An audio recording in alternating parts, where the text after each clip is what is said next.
ആശ്വാസധാരയുടെ പുതിയ എപ്പിസോഡ് ആരംഭിക്കുന്നു. എല്ലാ പ്രേക്ഷകർക്കും സ്വാഗതം. നമ്മളുടെ ചോദ്യങ്ങൾക്ക് ഉത്തരം നൽകുന്നത് കാഞ്ഞിരപ്പള്ളി രൂപതയുടെ സഹായമെത്രാൻ അഭിവന്യ മാർ ജോസ് പുളിക്കൽ പിതാവാണ്. പിതാവിനെ സ്വാഗതം ചെയ്യുന്നു. ഇപ്രാവശ്യം ഒരു വാട്സാപ്പ് സന്ദേശമാണ്. ഒരു 25 വയസ്സുള്ള ഒരു കോളേജ് വിദ്യാർത്ഥിയുടെ ഒരു അനുഭവമാണ്. കുറച്ച് ഹൃദയസ്പർശിയായിട്ടുള്ളൊരു അനുഭവം. ബൈക്ക് എൻ്റെ വലിയ ഹരമായിരുന്നു. +2 പാസ്സായ ഉടൻ തന്നെ വീട്ടുകാരെ സമ്മർദ്ദത്തിലാക്കി ഞാൻ ഡ്യൂക്ക് സ്വന്തമാക്കി. അതിൽ ചീറിപ്പായുകയായിരുന്നു എൻ്റെ ഹരം. പിന്നീട് തിരക്കുള്ള റോഡിലൂടെയൊക്കെ വളഞ്ഞു പുളഞ്ഞ് വണ്ടി ഓടിക്കുക എന്നുള്ളത് എൻ്റെ ഒരു ശീലമായി. വീട്ടുകാർ പറഞ്ഞാലൊന്നും കേൾക്കാറില്ല. പക്ഷേ 2016 ജനുവരി 14 എൻ്റെ ഭാഗ്യം തകർന്നു. എൻ്റെ ബൈക്ക് അപകടത്തിൽപ്പെട്ടു. ലോറിയെ മറികടക്കാൻ പോയ എന്നെ ഒരു കാർ ഇടിച്ചു വീഴ്ത്തി. ഞാൻ ശരിയായ ദിശയിലല്ല വണ്ടി ഓടിച്ചത്. എൻ്റെ കൈയും കാലും ഒടിഞ്ഞു. വലിയ ഹെഡ് ഇഞ്ചുറി ഉണ്ടായി. കുറേ ദിവസം ഞാൻ ഹോസ്പിറ്റലിൽ അഡ്മിറ്റായിരുന്നു. പിന്നീട് ഏറെ നാളത്തെ ഹോസ്പിറ്റൽ വാസത്തിന് ശേഷം ഞാൻ ജീവിതത്തിലേക്ക് തിരിച്ചു വന്നു. പക്ഷേ ഇപ്പോഴും എനിക്ക് ആ പഴയ അപകടത്തിൻ്റെ അസ്വസ്ഥതകളുണ്ട്. ഇടയ്ക്ക് ഓർമ്മ പോകും. കാഴ്ചയ്ക്ക് മങ്ങലുണ്ട്. നന്നായി പലപ്പോഴും നടക്കാൻ പറ്റുന്നില്ല, ബാലൻസ് ചെയ്യാൻ പറ്റുന്നില്ല. എനിക്ക് ഇനിയൊരു തിരിച്ചു വരവ് സാധ്യമാണോ? ചിലപ്പോൾ വിശ്വാസമെല്ലാം നഷ്ടപ്പെടുന്നു. ജീവിതമാകെ ഇരുളടയുന്നു എന്ന തോന്നൽ. എന്നെ ഒന്ന് സഹായിക്കില്ലേ? ഒരു ചെറുപ്പക്കാരൻ്റെ വലിയൊരു സങ്കടം. ഈ ഡ്യൂക്ക് ഈ മനുഷ്യനെ ആപ്പടെ തകർത്ത് കളഞ്ഞു. ഇത് നിർബന്ധവും ശാഠ്യവും കൊണ്ട് വാങ്ങിച്ചെടുത്തിട്ട് ഡ്യൂക്കാണ് ഈ പരുവത്തിൽ എത്തിച്ചേർന്നത്. അതവിടെ നിൽക്കട്ടെ. അതിൻ്റെ പ്രതിസന്ധികളോടുകൂടി അതങ്ങനെ നിൽക്കുമ്പോഴും ഇനി എവിടെ തുടങ്ങണം, ഇനിയൊരു തിരിച്ചുവരവ് എന്നൊക്കെയുള്ളതാണ് പ്രധാനപ്പെട്ട ചിന്ത. ഈ ചെറുപ്പക്കാരന് ആ ഒരു യുവത്വത്തിൻ്റെ അല്ലെങ്കിൽ ഒരു എത്ര വയസ്സാണെന്ന് പറഞ്ഞേ? 25 വയസ്സ്. യുവത്വത്തിൻ്റെ ഒരു കിതപ്പിൽ അല്ലെങ്കിൽ ഒരു കുതിപ്പിൽ കിതച്ചു പാഞ്ഞ പോലെ അങ്ങ് ഓടിയതാണ്. ഇവിടെ വാസ്തവത്തിൽ വിശ്വാസത്തെ പോലും അത് തകർക്കുന്ന ഒരവസ്ഥയിലേക്ക് എത്തിയിരിക്കുന്നത്. എനിക്ക് ചെറുപ്പക്കാരനോട് പറയാനുള്ളത്, ഇതൊരു ചവിട്ടുപടിയാണ്, തുടങ്ങാനുള്ളൊരു ചവിട്ടുപടിയാണ്. ഒരു വലിയ തുടക്കം ഇവിടെ കുറിക്കാനായിട്ട് സാധിക്കും. വിശ്വാസം വളർത്താനായിട്ട് ദൈവം ഒരുക്കിയ ഒരവസരമായിട്ട് ഇതിനെ കാണണം. ദൈവം ഒരു അപകടം സൃഷ്ടിച്ചു എന്നല്ല ഇതിൻ്റെ അർത്ഥം, മറിച്ച് ഇപ്പോൾ ഈ ലഭിച്ചിരിക്കുന്ന സാഹചര്യത്തെ അങ്ങനെ മാറ്റിയെടുക്കണമെന്നുള്ളതാണ്. ഈ അപകടത്തിന് കാരണം ഒരു വ്യക്തിയുടെ ശ്രദ്ധയില്ലാതെ വണ്ടി ഓടിച്ചതും അങ്ങനെ കൈവിട്ടു പോയതും ഒക്കെ തന്നെയാണ് കാര്യങ്ങൾ. പക്ഷേ ഒരു പ്രതിസന്ധിയിൽ നിന്നോ ഒരു പക്ഷേ നമ്മുടെ തന്നെ തെറ്റുകൊണ്ടുണ്ടായ ഒരു വിപത്തിൽ നിന്നോ ഒക്കെ പോലും ദൈവം നമ്മളെ ചില പുതിയ വഴികളിലേക്ക് ഉയർത്തിയെടുക്കും. ആ വഴികൾ കണ്ടെത്തുക എന്നുള്ളത് പ്രധാനപ്പെട്ടത്. വിശ്വാസത്തിൻ്റെ വഴികളിലൂടെ കടന്നു പോകാനായിട്ട് ദൈവം ഒരുക്കിയ ഒരു ജ്വരക്കിടക്കയായിട്ട് ഇതിനെ കാണാൻ പറ്റണം. ജ്വരക്കിടക്കകൾ നമസ്കാരപ്പായകളാണെന്നൊക്കെ പറയുന്ന ആ ചിന്തയുണ്ടല്ലോ. അപ്പോൾ എല്ലാ ജ്വരക്കിടക്കയിലും ഒരു നമസ്കാരം, ഒരു തീക്ഷ്ണമായ ഒരു പ്രാർത്ഥന ഹൃദയത്തിൽ ഉതിരും. അത് ദൈവത്തെ കാണാനുള്ള ഒരു വലിയ തെളിച്ചമായി മാറും. അപ്പോൾ ദൈവത്തെ മുഖാമുഖം കാണാനുള്ള ഒരു അവസരമായിട്ട് ദൈവം ഈ സമയത്ത് മുമ്പേ ഒന്ന് നിൽക്കുന്നുണ്ട് എന്ന കാര്യം ഈ ചെറുപ്പക്കാരന് ഓർത്തെടുക്കാനായിട്ട് സാധിക്കുമെന്ന് ഞാൻ കരുതുകയാണ്. ഈ സഹനത്തിലൂടെ കടന്നുപോയ ധാരാളം വ്യക്തികളെ നമ്മൾ ബൈബിളിൽ കാണുന്നുണ്ട്. സഹനത്തെ എങ്ങനെ സമീപിച്ചു എന്നുള്ളത്, വിശ്വാസത്തിൽ വലിയ തകർച്ച ഉണ്ടാകാൻ സാധ്യത ഉണ്ടായിരുന്ന ജോബിൻ്റെ ജീവിതം, അത് സഹനങ്ങളുടെ വലിയൊരു കലങ്ങിയ ജീവിതമായിരുന്നു. ഒരു തെറ്റും ചെയ്യാതെ അദ്ദേഹം വലിയ സഹനത്തിലേക്ക് വഴുതിപ്പോകുന്നുണ്ട്. സാത്താൻ പരീക്ഷിക്കുന്നു. ആ പരീക്ഷണം വലിയ കഠിനമായ നഷ്ടങ്ങളിലേക്ക് അദ്ദേഹത്തെ എത്തിക്കുകയാണ്. പക്ഷെ അവിടെ ഒന്നും ജോബ് തകർന്നു പോകുന്നില്ല. ജോബ് നീതിമാനായിരുന്നു, അദ്ദേഹത്തിന് ആ ബോധ്യം ഉണ്ടായിരുന്നു. അപ്പോൾ ദൈവത്തെ അദ്ദേഹം പഴിക്കുന്നു, പരിഭവിക്കുന്നു ഒന്നുമില്ല. മറ്റു പലരും വന്ന് അദ്ദേഹത്തെ നിർബന്ധപൂർവ്വം പറയുന്നുണ്ട്, നിൻ്റെ ദൈവത്തെ നീ എന്തിന് തള്ളി പറയാതിരിക്കുന്നു? ഇപ്പോഴും ഈ ദൈവം നിന്നെ നശിപ്പിച്ചില്ലേ, ഈ ദൈവം നിന്നെ ഇങ്ങനെ ആക്കി തീർത്തില്ലെന്നൊക്കെ. അദ്ദേഹം അപ്പോഴും ദൈവത്തെ മഹത്വപ്പെടുത്തും. ദൈവം തന്നു, ദൈവം എടുത്തു, ദൈവത്തിന് മഹത്വം. അതായിരുന്നു ജോബിൻ്റെ നിലപാട്. ഇവിടെ ഈ ചെറുപ്പക്കാരൻ ഒരുപക്ഷെ ദൈവത്തെ പോലും പഴിക്കുന്നുണ്ടാവും. ദൈവമേ, ഇങ്ങനെ നീ എന്നെ ആക്കിയല്ലോ. അങ്ങനെ പഴിക്കാനുള്ള സമയമല്ലത്, ഇവിടെ തുടങ്ങാനുള്ള സമയമാണ്. അപ്പോൾ ജോബിനെ ഓർക്കാം. ഒരു കുറ്റം കൊണ്ടല്ലാതെ പോലും വലിയ സഹനത്തിലൂടെ കടന്നുപോയ ഒരു മനുഷ്യൻ ആ തീക്ഷ്ണമായ അഗ്നിപരീക്ഷണത്തിൻ്റെ നടുവിൽ ദൈവത്തിൻ്റെ മുഖം തിരിച്ചറിയുന്നു. ദൈവത്തോട് ചേർന്ന് നിന്നുകൊണ്ട് എല്ലാ പരീക്ഷണങ്ങളെ അല്ലെങ്കിൽ എല്ലാ തരത്തിലുള്ള സഹനങ്ങളെ അതിജീവിച്ചു. അപ്പോൾ ദൈവം അദ്ദേഹത്തെ സമൃദ്ധമായിട്ട് 10 മടങ്ങായിട്ട് അനുഗ്രഹിക്കുക. എന്തെല്ലാം നഷ്ടപ്പെട്ടോ അതെല്ലാം 10 മടങ്ങായിട്ട് ജോബിന് തിരിച്ചു കിട്ടുമെന്നാണ് വചനം പറയുന്നത്. അബ്രാഹത്തിൻ്റെ ജീവിതത്തിൽ ഇങ്ങനെ നമ്മൾ കാണുന്നുണ്ടല്ലോ. അബ്രാഹം ഒരു വലിയ മാനസിക സംഘർഷത്തിലൂടെ കടന്നു പോകുന്നത്. അദ്ദേഹം ദൈവത്തെ തള്ളി പറയുന്നില്ല, ദൈവത്തെ തിരസ്കരിക്കുന്നില്ല. ദൈവം എൻ്റെ ജീവിതത്തിൽ ഇടപെടുമെന്ന പൂർണ്ണ പ്രത്യാശയോടെ മുമ്പോട്ട് പോവുകയാണ്. ദൈവത്തിനൊന്നും അസാധ്യമല്ലെന്നുള്ള ബോധ്യം അദ്ദേഹത്തിനുണ്ട്. പക്ഷേ അത് ജീവിതത്തിൻ്റെ ഒരു അവസാന നിമിഷം വരെ ആ ബോധ്യം അദ്ദേഹം സൂക്ഷിക്കുന്നുമുണ്ട്. ഏറ്റവും അവസാന നിമിഷമാണ് മാലാഹ വന്ന് അദ്ദേഹത്തോട് സംസാരിക്കുന്നത്, ഇവിടെ ഈ മുൾച്ചെടികൾക്കിടയിൽ ഉടക്കി കിടക്കുന്ന ആടിനെ ബലിയർപ്പിക്കുക എന്നൊക്കെ. അപ്പോൾ അദ്ദേഹത്തിന് വർദ്ധിച്ച സന്തോഷത്തോടെ മലയിറങ്ങാൻ പറ്റി എന്ന് മാത്രമല്ല, അദ്ദേഹം വിശ്വാസികളുടെ പിതാവായിട്ട് ഉയർത്തപ്പെടുകയും ചെയ്യുന്നു. ആ ഒരു പരീക്ഷണത്തിലൂടെയാണ്, ആ ഒരു സഹനത്തിലൂടെയാണ് വിശ്വാസികളുടെ പിതാവെന്ന ആ ഒരു ഉദാത്തമായ വഴിയിലേക്ക് അദ്ദേഹം എത്തിച്ചേരുന്നത്. അപ്പോൾ ഇത് ഈ തരത്തിൽ നമുക്ക് തിരിച്ചറിയാനായിട്ട് സാധിക്കണം. എന്ന് മാത്രമല്ല, അപകടങ്ങളിലൂടെ വലിയ ഔന്നത്യങ്ങളിലേക്ക് എത്തിച്ചേർന്ന ധാരാളം ആളുകളുണ്ട്. എൻ്റെ മനസ്സിൽ പെട്ടെന്ന് വരുന്നത് ഈ ജസ്യൂട്ട് കോൺഗ്രിഗേഷൻ്റെ സ്ഥാപകനായ ഇഗ്നേഷ്യസ് ലോയോളയെക്കുറിച്ചാണ്. ഇഗ്നേഷ്യസ് ലോയോള ഒരു പട്ടാളക്കാരനായിരുന്നു. അദ്ദേഹം വലിയ തരത്തിൽ അധികാരം വെട്ടിപ്പിടിക്കാൻ ആഗ്രഹിച്ചുകൊണ്ട് പലതരത്തിലുമുള്ള ഒരു വലിയ ഭൗതിക സ്വപ്നങ്ങൾ മെനഞ്ഞുകൊണ്ട് കുതിരപ്പുറത്ത് പാഞ്ഞു പോകുന്ന ഒരു വ്യക്തിയായിരുന്നു.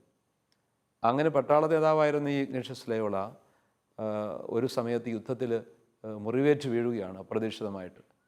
എന്ന് മാത്രമല്ല, വലിയൊരു ആഘാതം അദ്ദേഹത്തിന് ഉണ്ടായി. അദ്ദേഹത്തിന് പിന്നെ അത്തരത്തിൽ ഇനി മുൻപോട്ട് പോകാൻ പറ്റാത്ത വിധം വലിയ ഒരു ആഘാതത്തിലേക്കും തളർച്ചയിലേക്കും അദ്ദേഹം എത്തുകയാണ്. അന്ന് വരെ ദൈവത്തോട് വലിയ അടുപ്പമില്ലായിരുന്ന ഈ മനുഷ്യൻ അവിടെ വെച്ച് ഒരു പുസ്തകം വായിക്കാനിടയാകുന്നു, ബൈബിൾ വായിക്കാനിടയാകുന്നു. അങ്ങനെ കർത്താവിനെ അവിടെ വെച്ച് അടുത്ത് അറിയുന്നതിനിടയാവുകയാണ്. കർത്താവിൻ്റെ സാന്നിധ്യം ആ ജ്വരക്കിടക്കയിൽ തിരിച്ചറിഞ്ഞ ഇഗ്നേഷ്യസ് പിന്നീട് ജീവിതം മുഴുവൻ കർത്താവിന് സമർപ്പിക്കുന്നു. അദ്ദേഹം എന്തെല്ലാം തരത്തിൽ ഭൗതികമായിട്ട് വളരാൻ ആഗ്രഹിച്ചുവോ അതിനപ്പുറത്തുള്ള ഒരു മഹാസമർപ്പണത്തിലേക്ക് എത്തുകയാണ്. അത് അദ്ദേഹത്തെ ഒരു വലിയ സമൂഹത്തിൻ്റെ തുടക്കത്തിന് കാരണമാക്കുകയാണ്. ജസ്യൂട്ട് കോൺഗ്രിഗേഷൻ എന്ന് പറയുന്ന ലോകം മുഴുവൻ നിറഞ്ഞു നിൽക്കുന്ന, ഒരുപക്ഷെ കത്തോലിക്കാ സഭയിലെ ഏറ്റവും വലിയ ഒരു കോൺഗ്രിഗേഷൻ എന്ന് പറയാവുന്ന ആ മഹത്തായ സംഭാവനകൾ നൽകിക്കൊണ്ടിരിക്കുന്ന ആ സമൂഹത്തിൻ്റെ തുടക്കക്കാരനായിട്ട് മാറുകയാണ്, ഫൗണ്ടറായിട്ട്. അതിനോട് ചേർന്ന് പിന്നെ ഫ്രാൻസിസ് സേവ്യറുമൊക്കെ ഒന്നിച്ചു വരുന്നത് ആ ഒരു സമൂഹമാണ് ആദ്യം ഒരുമിച്ച് കൂടി അങ്ങനെ ആ ഒരു തുടക്കം കുറിക്കുന്നത്. അപ്പോൾ ചുരുക്കത്തിൽ ഇങ്ങനെയുള്ള വലിയ തുടക്കങ്ങളുടെ ഒരു അവസരമായിട്ട് കൂടി ഇതിനെ കാണാൻ പറ്റണം. മാതാവിൻ്റെ തന്നെ വാക്കുകൾ, മാതാവ് വിശ്വസിച്ച മാലാഖയുടെ വാക്കുകൾ, ദൈവത്തിന് ഒന്നും അസാധ്യമല്ല. അത് മാതാവ് അതേപടി സ്വീകരിച്ചു. ദൈവത്തിനൊന്നും അസാധ്യമല്ല. അതുകൊണ്ട് അസാധ്യതകളിൽ സാധ്യതകൾ സൃഷ്ടിക്കുന്ന ദൈവത്തെ മുറുകെ പിടിക്കാനായിട്ട് ചെറുപ്പക്കാരന് സാധിക്കണം. അവിവാഹിതനാണെന്ന് ഞാൻ കരുതുന്നു, അല്ലേ? വിവാഹത്തെക്കുറിച്ചൊന്നും സൂചനകളില്ല. അങ്ങനെ ഒരു സമയത്ത് ഇതാ ദൈവം അദ്ദേഹത്തെ തൊടുകയാണ്. ഇനി അദ്ദേഹത്തിന് എന്താണ് ചെയ്യാനുള്ളത് എന്ന് അദ്ദേഹം തന്നെ അവിടെ വെച്ച് കണ്ടെത്താൻ ദൈവം ഒരുക്കിയൊരവസരം. ഇനി ഇങ്ങനെയൊക്കെയുള്ള സമയങ്ങളിൽ നല്ല ദൃഢനിശ്ചയവും കൂടി വേണം. മനസ്സിനെ ശക്തിപ്പെടുത്താൻ സാധിക്കണം. അത് വിശ്വാസമാണ് മനസ്സിനെ ശക്തിപ്പെടുത്തുന്നത്. മനസ്സ് ശക്തിപ്പെട്ടു കഴിഞ്ഞാൽ ഇതിനപ്പുറം കടക്കാൻ എനിക്ക് പറ്റും എന്നുള്ള ഉറപ്പ് കിട്ടും. കാലിന് ചലനശേഷി നഷ്ടപ്പെട്ട അവസ്ഥയിൽ, അല്ലേ, അങ്ങനെ ആയിരിക്കുന്നു. അത് തിരിച്ചു തരാൻ ദൈവത്തിന് പറ്റും. മനസ്സുകൊണ്ട് ഇതിനെ അതിജീവിക്കാനായിട്ട് കൂടി നമുക്കൊരു കടമയുണ്ട്. വിശ്വാസം മനസ്സിനെ ശക്തിപ്പെടുത്തും. ദൈവം അത്ഭുതം പ്രവർത്തിക്കുമെന്നുള്ള വിശ്വാസത്തിൻ്റെ ഉറപ്പ് നമ്മുടെ കൂടെയുണ്ട്. അത് മനസ്സിൻ്റെ ഒരു ശക്തിയിലേക്ക്, ഒരു തീക്ഷ്ണമായ സ്വപ്നത്തിലേക്ക്, വലിയൊരു പ്രതീക്ഷയിലേക്ക് എത്തിക്കണം.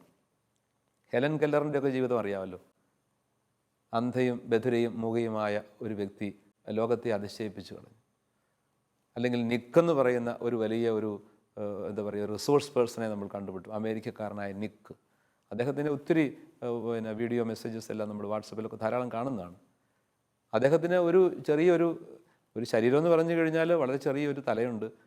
ഒരു തലയും പിന്നെ അദ്ദേഹത്തിൻ്റെ ഉടലെന്ന് പറയാവുന്ന ഒരു ഭാഗം, കൈയും കാലും ഒന്നും തന്നെ ഇല്ലാത്തൊരവസ്ഥയാണ്, അല്ലേ? ആ മനുഷ്യന് അത്ഭുതകരമായിട്ടാണ് ആളുകളോട് സംസാരിക്കുന്നത്. കൈ ഉപയോഗിക്കുന്നുണ്ടെന്ന് എനിക്ക് തോന്നുന്നു, അല്ലേ? ഇല്ല, കൈ വളരെ ചെറിയ കൈയാണ്. പക്ഷേ അദ്ദേഹത്തിന് കാലെന്നൊക്കെ പറയുന്നത് തന്നെ തീരെ ഇല്ലാത്ത, പക്ഷേ അദ്ദേഹം എല്ലാം നാവ് കൊണ്ട് അല്ലെങ്കിൽ വാഗൊണ്ട് കടിച്ചെടുത്ത് പല കാര്യങ്ങളും ചെയ്തുകൊണ്ട് അത്ഭുതകരമായിട്ട് അദ്ദേഹം തൻ്റെ ആ ദൗത്യം നിർവഹിക്കുന്ന ഒരു കാഴ്ച. അത് വിശ്വാസത്തിൻ്റെ വലിയൊരു ബലമാണത്. പ്രതീക്ഷയും സ്വപ്നമാണ് അദ്ദേഹത്തെ അങ്ങനെ എത്തിക്കുന്നത്. അതുകൊണ്ട് ഈ ചെറുപ്പക്കാരന് ഇവിടെ തുടങ്ങാനായിട്ട് ദൈവം ഒരുക്കിയിരിക്കുന്നൊരവസരമായിട്ട് ഞാനിതിനെ കാണുകയാണ്. ഇവിടെ ആരംഭിക്കണം. അത് വലിയൊരു വിജയത്തിലേക്ക് എത്തിച്ചേരാനായിട്ട് കർത്താവ് ഒരുക്കിയ ഒരു അവസരം.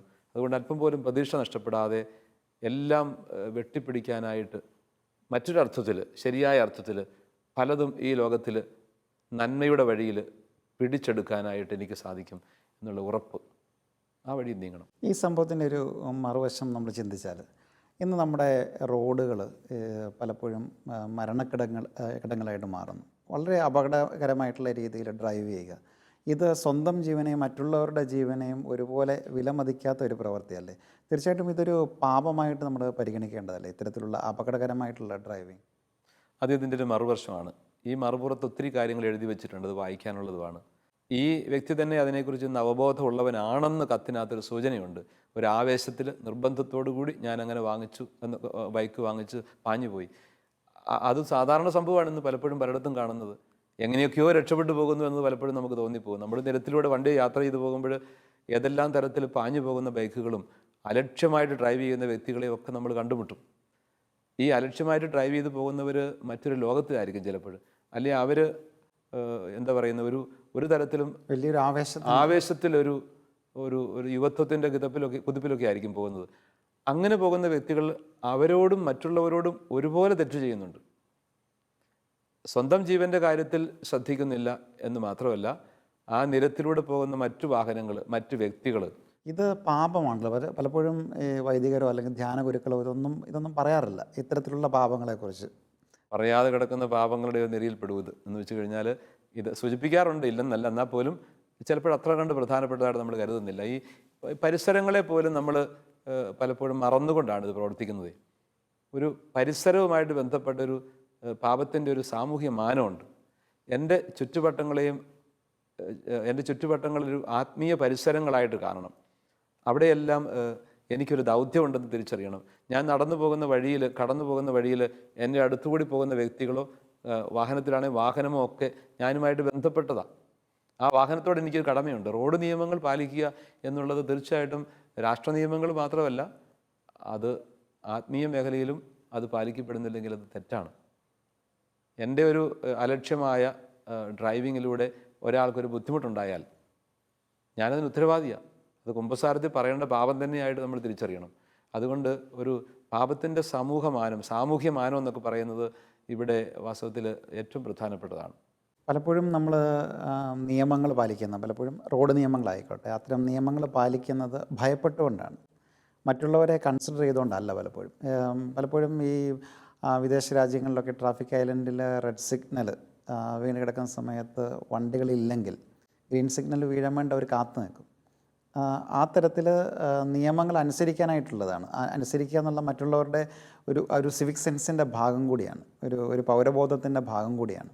തീർച്ചയായിട്ടും ഒരുപക്ഷെ നമുക്ക് ഈ മറ്റു ചില വെസ്റ്റേൺ കൺട്രീസുമായിട്ട് ബന്ധപ്പെടുത്തി ചിന്തിക്കുമ്പോൾ നമ്മളെക്കാൾ ഒത്തിരി മുമ്പിലാണ് അവർ ഈ കാര്യത്തിൽ. ചില മേഖലകളിലൊക്കെ ഒരു പക്ഷെങ്കിൽ അവരുടെ ധാർമ്മിക മേഖലകൾ നമ്മളെക്കാൾ പിന്നിലാണെന്ന് പറയുമ്പോഴും ഇങ്ങനെയുള്ള സിവിക് സെൻസിൻ്റെ കാര്യത്തിൽ ഒരുപാട് മുമ്പിലാണ്. നമ്മൾ ഒത്തിരി പഠിക്കാനുണ്ടത്. അപ്പോൾ ഈ റോഡ് നിയമങ്ങളെന്ന് പറയുന്നത് ഒരു സമൂഹത്തിൻ്റെ ശരിയായ നിർമ്മിതിക്കും വളർച്ചയ്ക്കും എല്ലാം ആവശ്യമാണ്. അതിനോട് ഒരു ഭയപ്പാടിൻ്റെ വെളിച്ചത്തിലല്ല അതിനെ കാണേണ്ടത്. പലപ്പോഴും നമ്മൾ കാണുന്നുണ്ട്, വിദേശത്തൊക്കെ യാത്ര ചെയ്യുമ്പോൾ നേരിട്ട് അനുഭവിച്ചറിഞ്ഞ കാര്യങ്ങൾ തന്നെയാണ് നമ്മളൊക്കെ. എന്താ പറയുക, നമ്മളൊരു സ്ഥലത്ത് ഒരു സിഗ്നലിൽ ചെന്ന് കഴിയുമ്പോൾ അവിടെ വാഹനമൊന്നും ഇല്ലെങ്കിൽ പോലും, പ്രത്യേകിച്ച് കടന്നു പോകുന്നതിന് ഒരു തടസ്സം ഇല്ലെങ്കിൽ പോലും അവിടെ വാഹനം നിർത്തിയിട്ട് അതിൻ്റെ കറക്റ്റ് സിഗ്നൽ കിട്ടിക്കഴിയുമ്പോൾ മാത്രമേ മുൻപോട്ടെടുക്കുകയുള്ളൂ. അതൊരു പണിഷ്മെൻറ്റ് മുമ്പിൽ കണ്ടുകൊണ്ടൊന്നുമല്ല, അങ്ങനെ അവർ ട്രെയിൻ ചെയ്യപ്പെട്ടു. സമൂഹത്തോടുള്ള ഒരു പ്രതിബദ്ധത അവിടെയുണ്ട്. ഇവിടെ പലപ്പോഴും നമ്മൾ എങ്ങനെയെങ്കിലുമൊക്കെ വണ്ടി ഓടിച്ച് എത്തിക്കുക എന്ന രീതിയിലാണ് പോകുന്നത്.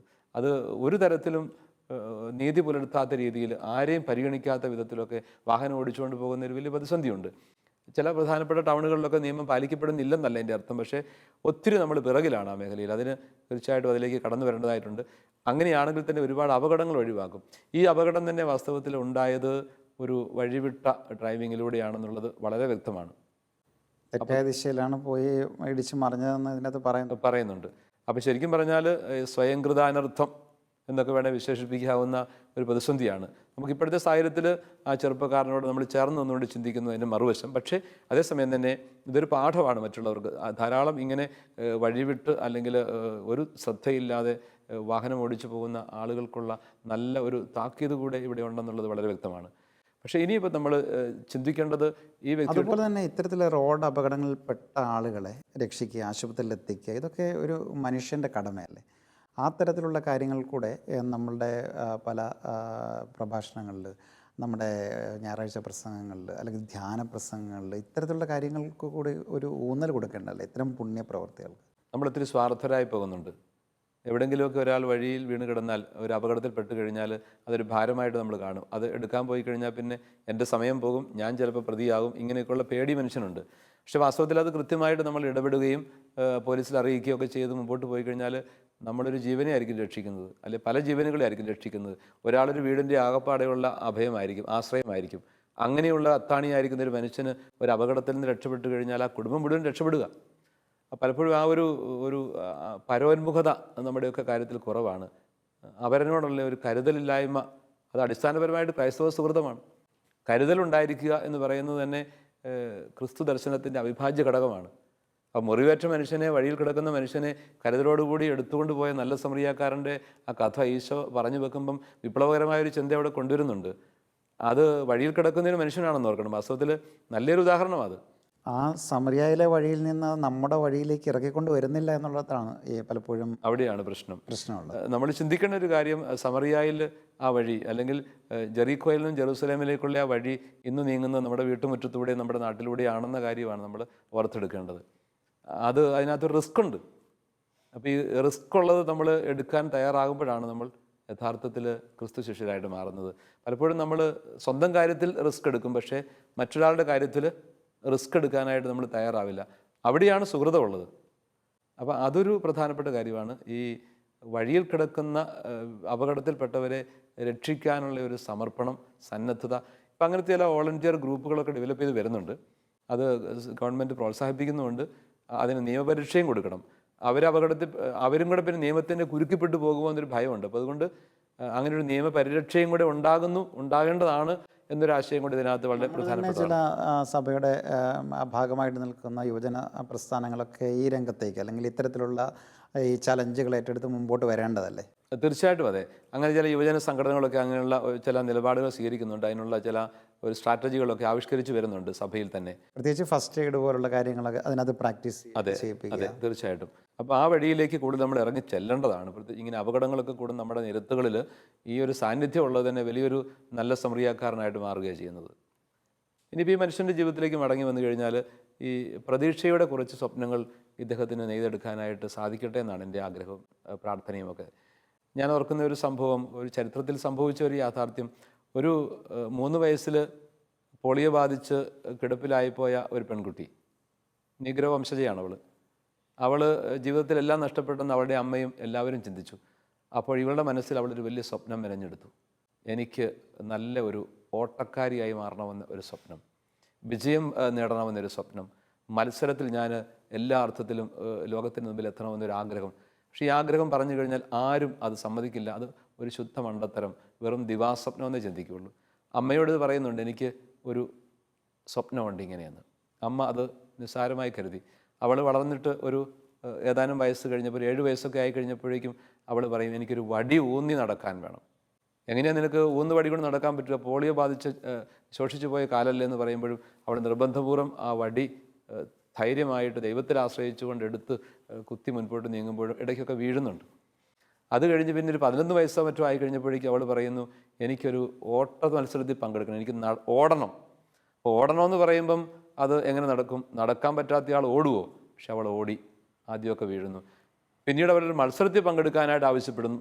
അപ്പോൾ അവളെ മനസ്സോടുകൂടി ഇവൾ വീണ് പരുക്കേൽക്കുമെന്ന ഒരു ഭയത്തോടു കൂടിയും സങ്കടത്തോടു കൂടിയും അമ്മ അതിലേക്ക് നയിക്കും. പക്ഷേ ഓട്ടത്തിനിടയിൽ അവൾ വീണ് പരുക്കേൽക്കും, ഏറ്റവും പുറകിലായി പോവുകയും ചെയ്യും. അമ്മ പറയും, മോളെ നീ എന്നെ കരയിപ്പിക്കുക മാത്രമേ ചെയ്തിട്ടുള്ളൂ ഈ ശാഠ്യങ്ങൾ കൊണ്ടെന്ന മട്ടിൽ.